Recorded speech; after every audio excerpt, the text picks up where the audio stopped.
They laughed at my cough at first. The same people who used to call me Rock when the world tilted. My wife smiled behind her hand while friends whispered, like it was a cute little eccentricity. But the jokes turned sharper. The old man jokes turned cruel, and the doctor's notes I handed them became punchlines. She mocked my vodka-stiff limbs, the tremor in my hand, the way my breath hitched at night.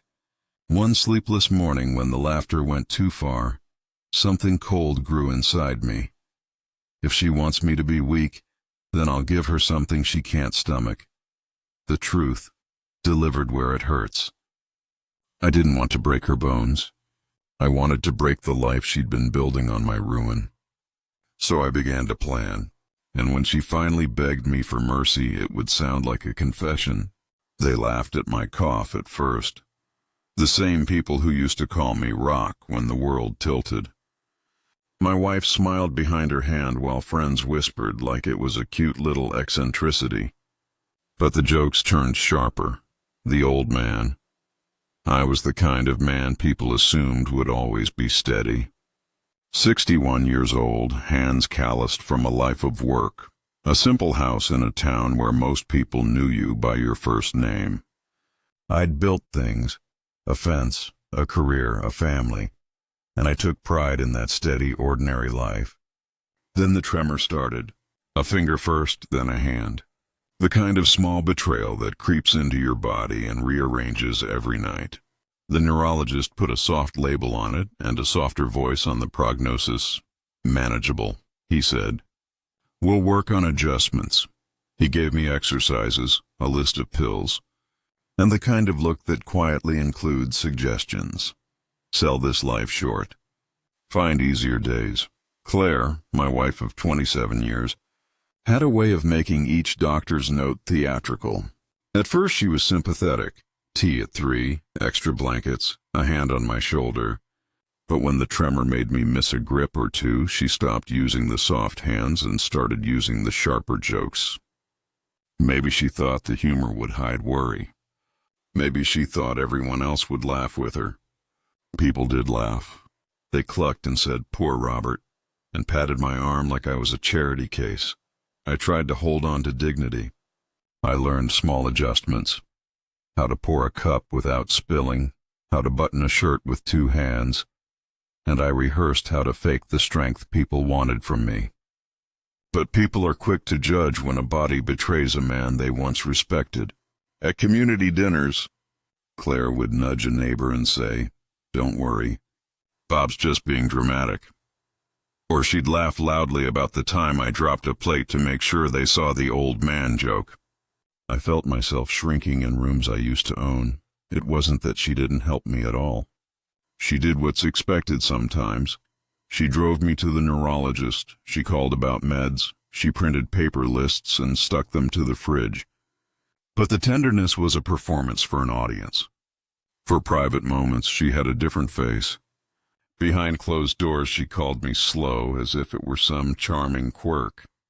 She took to posting thin jokes on social media. Selfies of the two of us with captions like, "Love my stubborn old man. He still tries to hang the toilet paper the wrong way."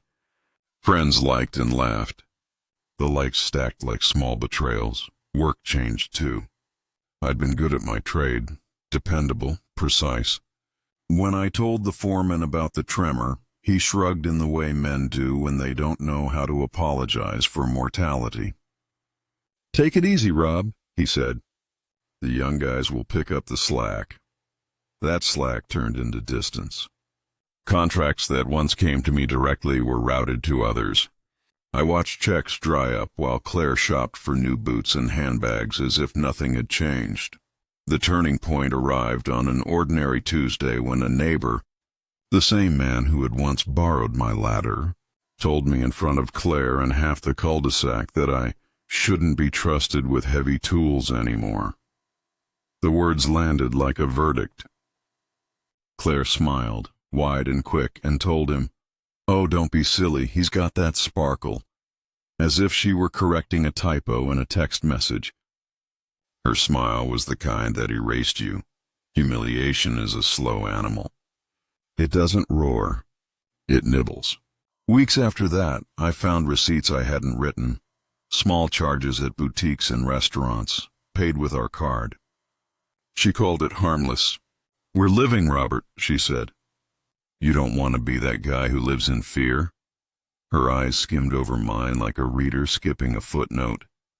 What she wanted, what she had wanted for a while, was someone to bankroll the life she wanted without asking. Too many questions about the way it ate at mine. Then she started leaving little notes inside my coat pockets. Grocery lists with items we'd never buy. Memos about community events she wanted to attend without me. Once she posted a picture of herself at a spa with the caption, "Thanks, hubby." The comments were lined with heart emojis. Men at the hardware store whispered. Women at church nodded sympathetically. I was a punchline with a bank account. If the tremor made me physically less able, her actions made me emotionally smaller, embarrassed at neighbors, defensive with friends, careful with my wallet. I stopped offering opinions at the monthly HOA meeting. I stopped raising my hand in Sunday services. And in the quiet hours, I made a decision. If the world was going to write me off because my hands shook, I would write my own page. If she wanted me weak, I'd use the one thing she could never mock: my mind, my patience, and the careful way a man with nothing to lose can gather proof. I began quietly collecting evidence: bills, receipts, photographs of purchases, the dates she told friends she was out when she wasn't. I learned how to take a simple forensic step: keep originals, save screenshots, timestamp everything. There's a medicine for humiliation too: method. It calmed me. It gave my days purpose. While she planned spa retreats and brunches, I built a ledger of what her mockery had cost me. Part of getting ready was also reshaping the public story. I stopped performing the embarrassed shrug she expected. I greeted neighbors. I answered their questions with a calm that disarmed condescension. I let them see a man who still took pride in fixing a fence, not a man shuffling to be pitied. Trust is social currency. I began to rebuild mine with small, consistent gestures: offering to help fix a broken mailbox, bringing soup to a house where the husband had surgery, being visible in public with quiet integrity. When people saw me steady in those small ways, their willingness to laugh at my tremor faded. And Claire? She started to get careless. People who hide things make mistakes. It's almost a law. She would leave receipts on the counter, forget to delete a message, or snort when she thought I wasn't listening. One night she tossed a small envelope into the trash and forgot to crush it. I retrieved it with tongs later, and inside was a courier slip with a company name that didn't ring a bell. That slip was one spearhead I would pull and watch unravel a net. So I learned to be patient like the old carpenters in town. Measure twice, cut once. I wasn't interested in slashing her life in a single night. I wanted the sort of justice that dug through fabric and found the thread that, once pulled, unstitched the whole garment. When people asked why I looked so different, more attentive, less defeated, I told them I'd simply decided to take care of things myself. Sometimes the old ways are the best, I'd say with a small smile. They like that. There's a certain clarity that comes with being underestimated. People who assume you are finished stop watching. They hand you the space to move, and in that space, quietly, I started making a plan. Not violent, not vindictive for the sake of cruelty. Something far sharper: exposure, accountability. The methodical dismantling of a life built on mocking someone until they seemed less than human jokes turned cruel. And the doctor's notes I handed them became punchlines. She mocked my vodka-stiff limbs, the tremor in my hand, the way my breath hitched at night. One sleepless morning, when the laughter went too far, something cold grew inside me. If she wants me to be weak, then I'll give her something she can't stomach: the truth, delivered where it hurts. I didn't want to break her bones. I wanted to break the life she'd been building on my ruin. So I began to plan, and when she finally begged me for mercy, it would sound like a confession. The slow plan became a sharper instrument. I started to trace purchases, to read her social posts against bank statements. Patterns showed up like footprints in mud. Claire's spa day posts matched debit entries at a downtown salon. Her girls' brunch selfies could be tied to hotel charges. There were transfers to accounts I hadn't seen before, payments for services I knew nothing about. She was buying a life in installments, new clothes, fancy dinners, weekend getaways, and she was doing it on the assumption I would keep paying without ever asking why. It's astonishing how much people reveal when they think no one is paying attention. Once you start looking, you see the little rationales they invent for themselves. It was a gift, she'd say if confronted. I thought it brought us closer. But the receipts, the dates, the memos you don't expect to find told a story that didn't need interpretation. She was spending. She was hiding, and she was enjoying the audience. Claire's cruelty grew more direct. At a neighborhood picnic, she loudly pretended to drop a can and then watched me fumble to pick it up with a smirk I can still see.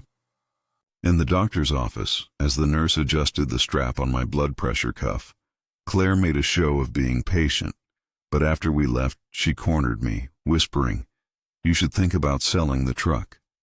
You can't keep putting yourself out there like this."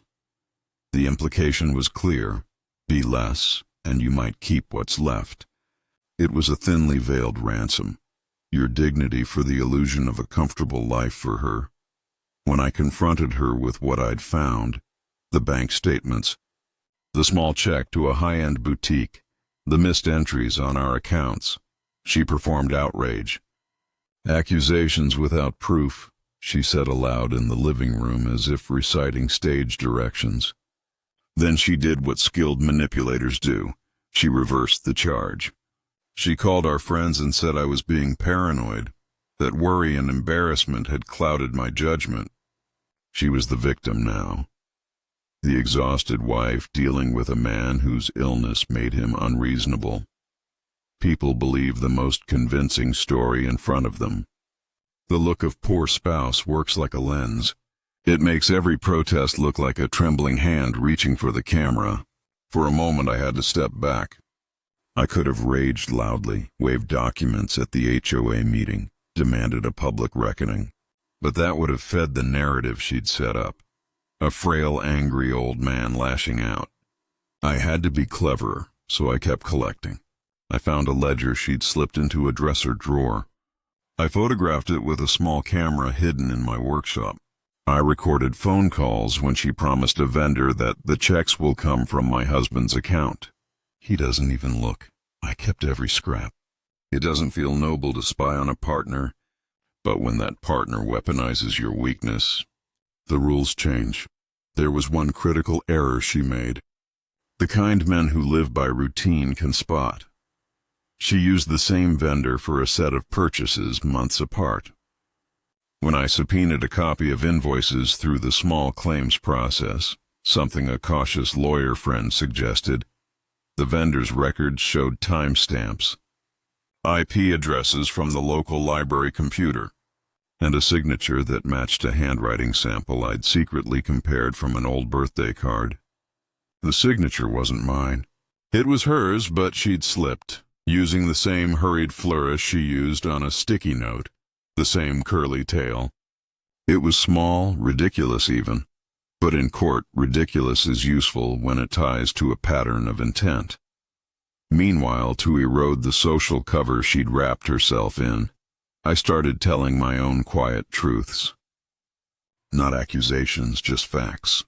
People want to know who to believe, but they also want to be kind to the grieving. So I said things like, "I'm keeping better records now," or "I found some bank oddities. I'm just sorting them out." The small factual statements seeded doubt without needing drama. Folks would respond with, "Oh? That's odd." and oddness can grow into suspicion when the calendar shows repeated oddnesses. At the same time, I took care of myself. Health and resolve are partners. If your body is failing, you don't pick a fight you can't win. I stuck to exercises, to pills, to the neurologist's advice. I showed up for physical therapy and for social events with dignity. A man who still walks with a steady stride and speaks clearly is harder to dismiss than a man who gives grief free rein. One late night, as I pieced together invoices in my workshop with a beer in one hand and a legal pad in the other, I realized something crucial.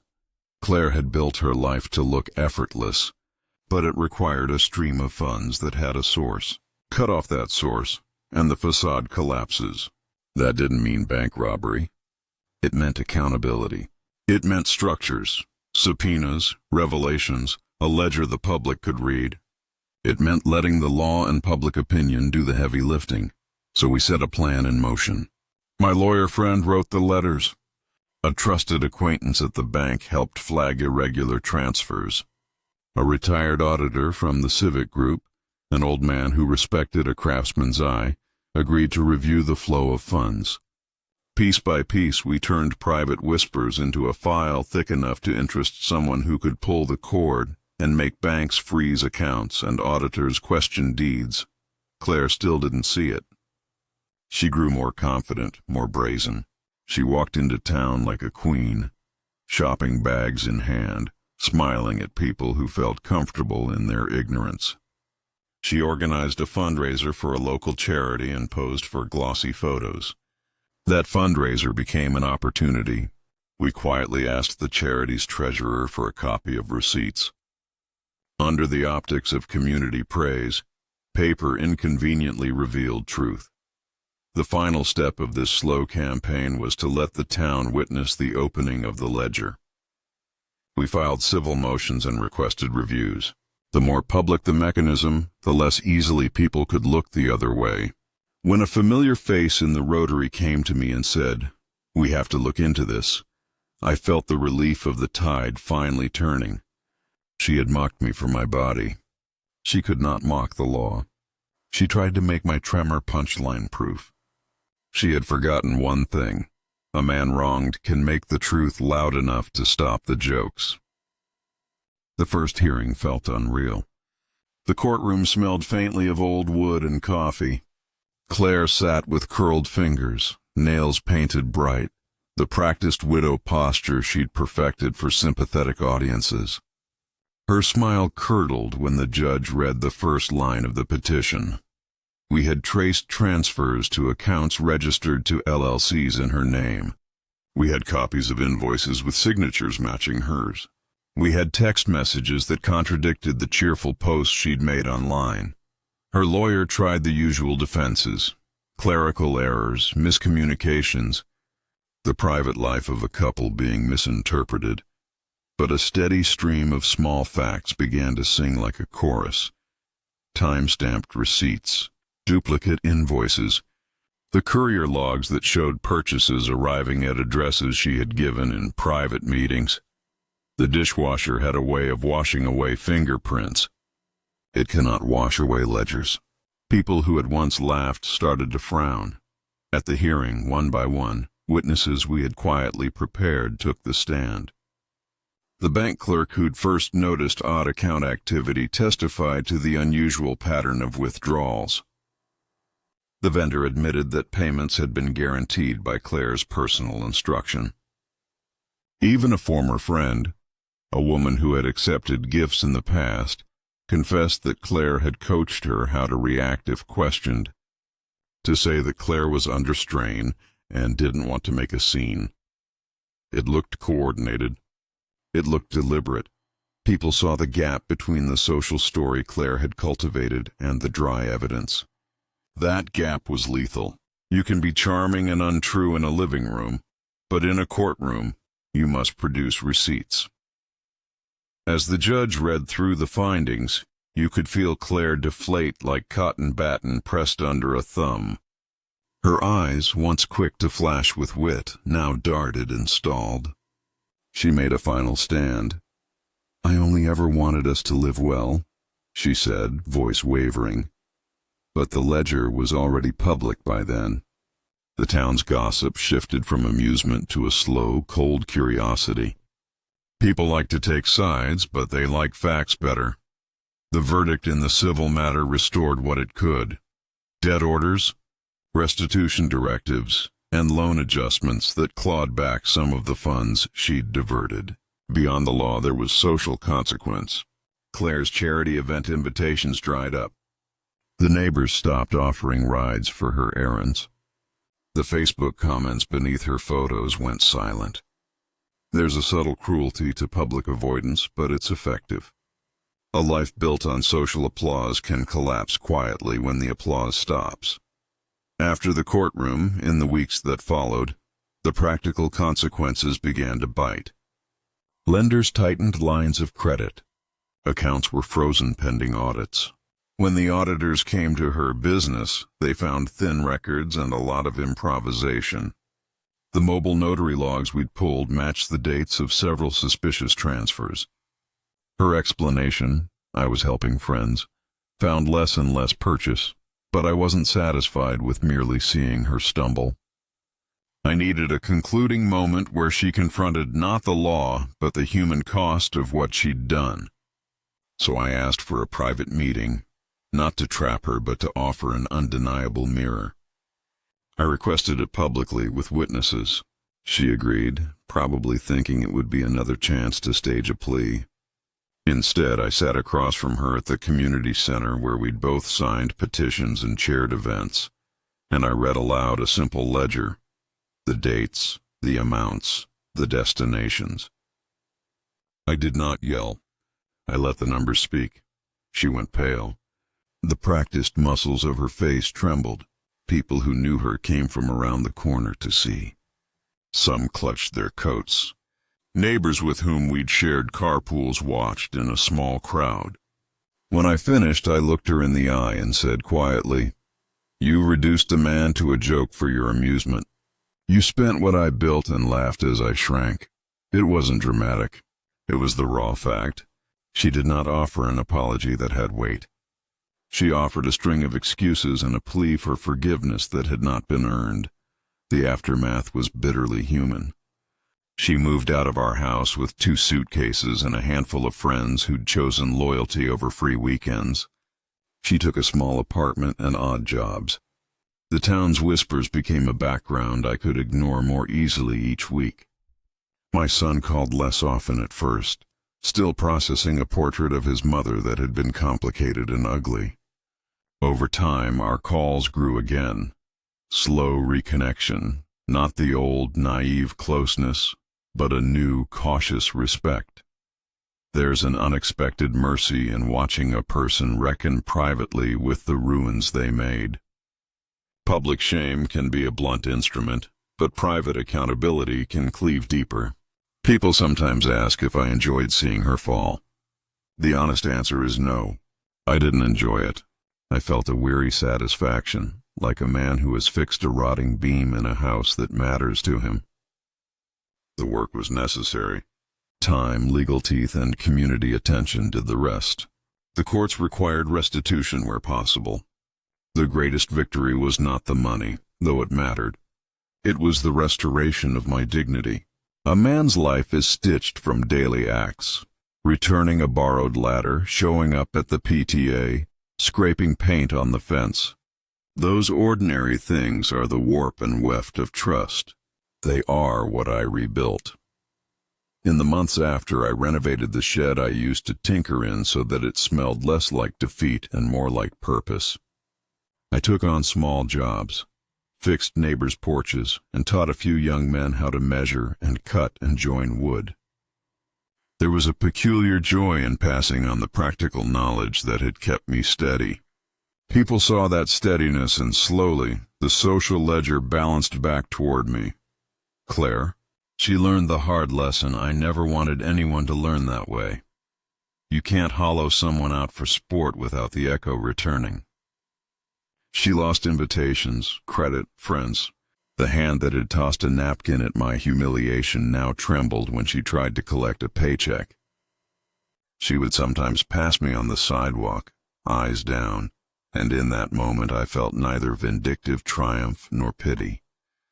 I felt the relief of a life reclaimed. When folks asked if I planned to reconcile, I said something honest. If there's real remorse and a willingness to repair, anything's possible. But you can't demand trust. You earn it by not doing what broke it. That answer sits with people. They respect it because it's basic and true. The story of my illness and her mockery became less of an entertainment piece and more of a lesson. I spoke once at the community hall about elder dignity and the quiet ways we let others down by laughing too soon at their fragilities. People listened. Some teared up, others nodded. For me, that talk was a small, private triumph. I turned a wound into a lesson. In the end, the revenge I exacted wasn't theatrical. It wasn't about cruelty for cruelty's sake. It was about balance. She mocked and hid. I uncovered and restored. The scale tilted back. It didn't mean I was unscarred. I still have mornings when my hand trembles and the memory stabs. I still feel the ache of loss for what might have been. But I also have mornings when I drink coffee on the porch and a neighbor stops by just to say hello. Those ordinary moments are everything. If someone asks me whether I'd wish the same path on anyone, I'd say no. I wouldn't wish deception on anyone, but I would remind folks to watch how they laugh at the broken, because the laughter builds a house of echoes, and someday those echoes might wake you to your own emptiness. So the town knows the truth now. They know I was mocked for an illness and that I refused to be erased by jokes. The house I live in is still the house I built, maybe a little worn but honest. My hands still shake in the mornings, but they are steady enough when it counts. The man in the mirror is older and wiser. He's a craftsman who fixed his home, pieced his dignity back together, and learned that justice doesn't have to roar to be heard. It can be patient and precise, like a chisel on a stubborn beam. Claire's name is quieter in the town now. Sometimes I wonder if she ever sits alone and thinks about what she did and who she was. If she does, I hope she learns from it. If not, I hope the absence of an audience teaches her better than any rebuke could. A life rebuilt is not the same as the life that was lost, but it's mine and in the quiet of my shop. With the smell of sawdust in the air and the sun on the porch, I finally feel steady again. And that, more than any spectacle, is the kind of ending that suits a man who's been mocked and refused to stay that way.